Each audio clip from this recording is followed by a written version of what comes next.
It is the last practice of the season for the girls lacrosse team at Ballou High School in Washington. And the competitive spirit is still running high.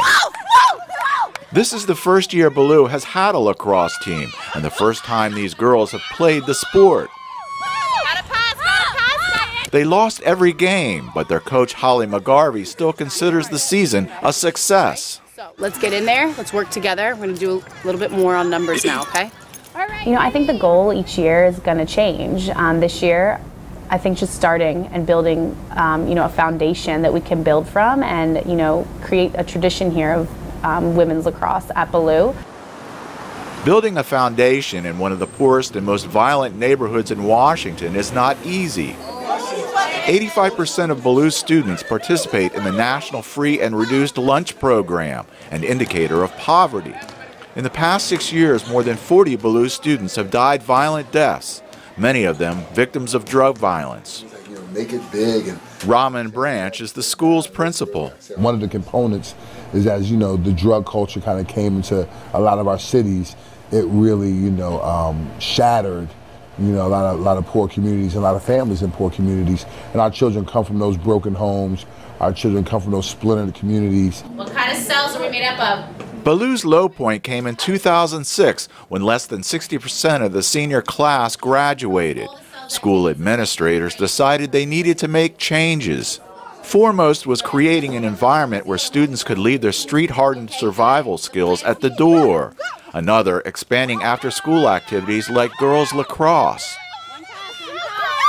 We decided to take some more approaches to add on to them being comfortable being a kid, to now making sure they're a kid who knows what they want, what it takes to get there, and then has the stamina to go through. Okay. Where the foul happened? Branch's Holly McGarvey, a first-year teacher out of Princeton University, was a perfect match for Ballou. A star collegiate player and a member of the U.S. national lacrosse team, she wanted to integrate lessons she learned from sports into teaching biology. Athletic banquet is what night? In coaching, it's always great when you have an athlete, understand a concept or make a great play with a teammate. And I thought that, maybe in teaching, you could do the same thing. Both of them have some membranes. McGarvey's lessons in the classroom and on the field are not lost on the girls. Girls, we're going to be playing Steal the Bacon. The first practices were frustrating, with angry exchanges among some players. McGarvey quickly let them know that would not be tolerated and coached them on how to work through problems. Go, run, run, run, run, run, run, run. On the way home from our first game from Wilson, and we're all talking about it, and the girls are extremely excited. Despite the loss of, I think, maybe 11-1, they were already in the mindset of what can we do better.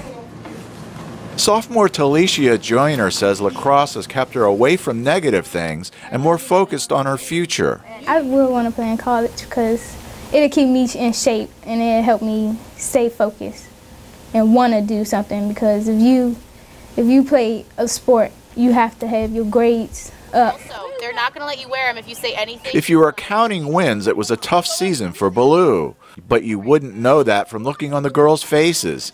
Diane Jones says she will definitely play again next year. We played good for it to be our first season of playing. Ballou has already improved its graduation rate by 10 to 15% since 2006. Administrators expect that to continue to improve and for lacrosse to be a part of it. All right, we're heading up, girls, so grab your... Jeff Swycord, VOA News, Washington.